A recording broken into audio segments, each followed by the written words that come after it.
say about domestic violence is if you know someone that is in this kind of a relationship, you can help to empower that person, because no one should have to stay in a relationship where you fear the other person. That's not a good relationship.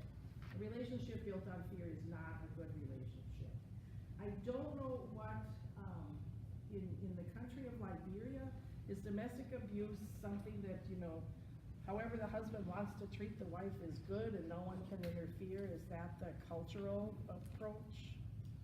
No, they're trying to empower everybody to, not endure those type of stuff. That's a good culture. Yeah. That's a good culture. Not all cultures are like that. Not all cultures are like that. So I'm really glad to hear that. Okay, now I'm going to move into the next area of family law, and that's children. So, children with parents always creates family. Children with parents. You don't need a spouse to have a family. There's some handouts. You don't need a legal marriage to have a family, but once children come into the world, that creates family. Basically, when children are born, children are automatically considered to have two parents, because it takes two things to create the child. It creates genetic material from a male and genetic material from a female to create a child. We haven't figured out any way to create children without those two genetic components. I use the word genetics because long ago there was only one way to get a child, and it involves some physical activity.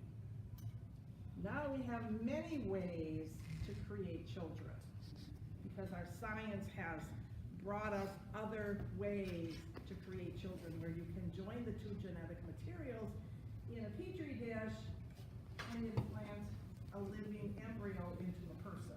So that's gone way beyond, you have to have some physical activity to have a child. It's gone way beyond that.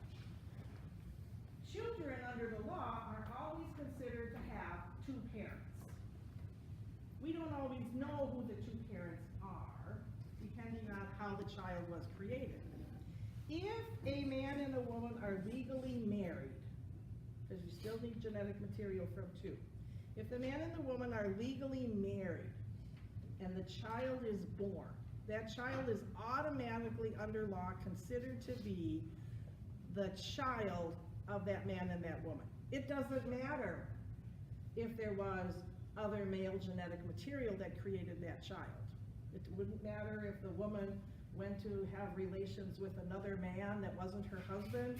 When that child is born, it's considered to be a legal child of her husband. That's the legal view of the parents of that child.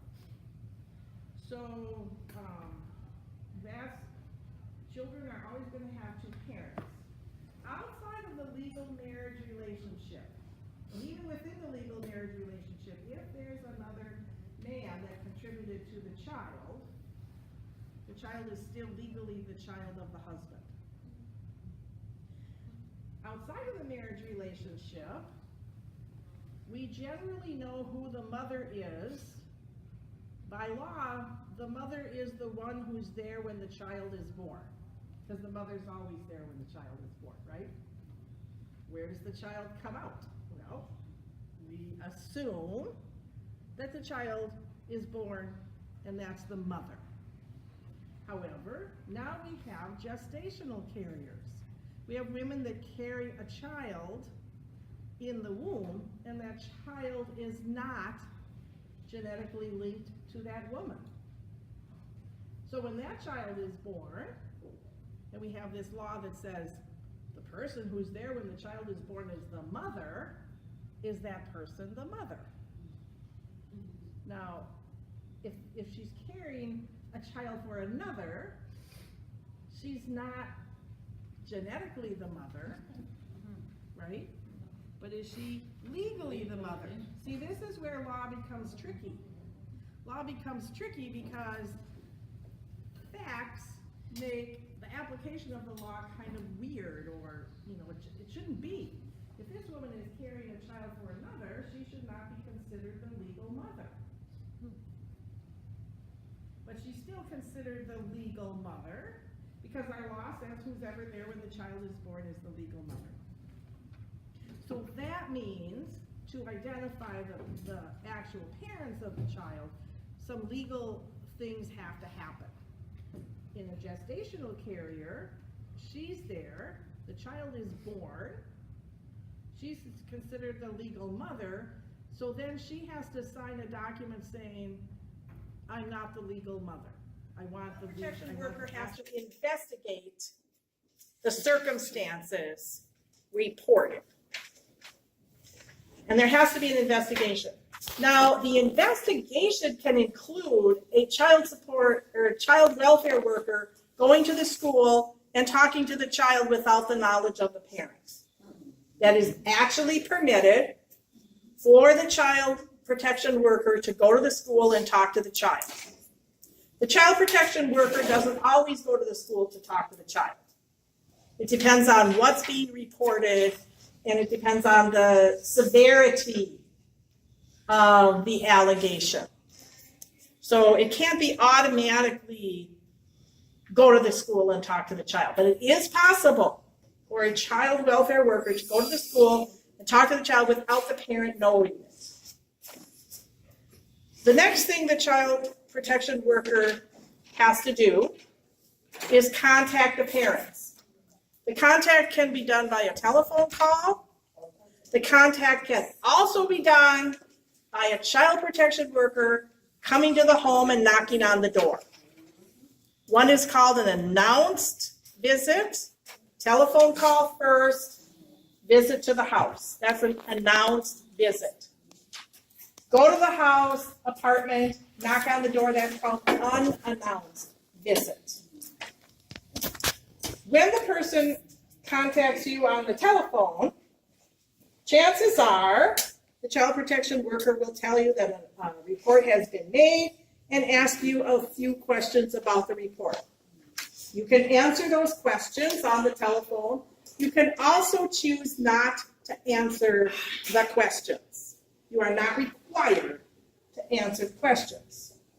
If you don't answer the questions, you will get an unannounced visit.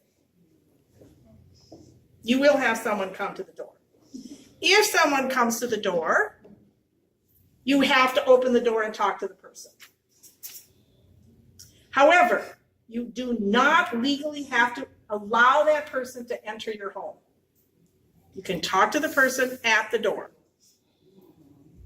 If a police officer comes to your home, you can talk to the police officer at the door. The police officer has no right to enter your home unless that police officer has a court order called a warrant. And that warrant has to say, I want to enter your home at your own address. If you live in an apartment building, it has to have your apartment number on it. Without that warrant, you are not legally required to let that police officer enter your home.